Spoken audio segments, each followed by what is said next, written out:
Now, I know it's been a while since I've had any YouTube content lately, but it's, I don't know, taking some time. We're finally getting the drips though, you know, long time coming. Ugh.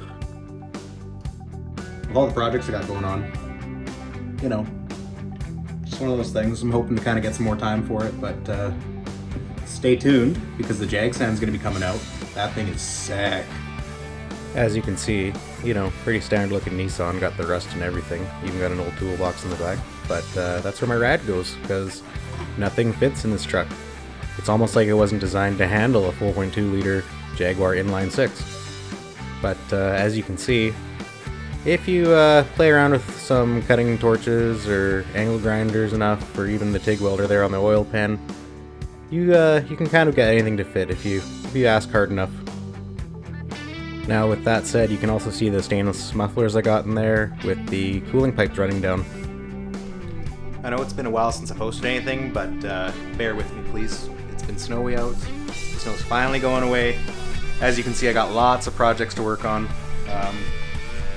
You know, My buddy's parts truck, which is going to be going away hopefully soon. Then the old 72 Mazda and the 69 Corolla, yeah. But they're in sore states. The RX-7 on the other hand, you know, it's got a seized Dorito, so that 4.8 and that white van, they're supposed to go into it. And then I got my Dodge Diesel, which, I don't know, I don't drive it enough.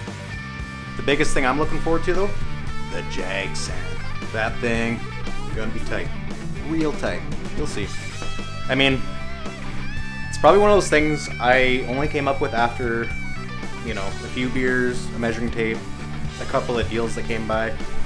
It's pretty cool, honestly. It's between you and me, I don't really think anybody thought it was gonna work, but so far it's she banging. You'll see. It's in the works, but in the meantime, got lots of other stuff to work on. So yeah, stay tuned. You're gonna see lots more videos coming up this summer, and what can I say? All I can do is hope for the best and be prepared for the worst.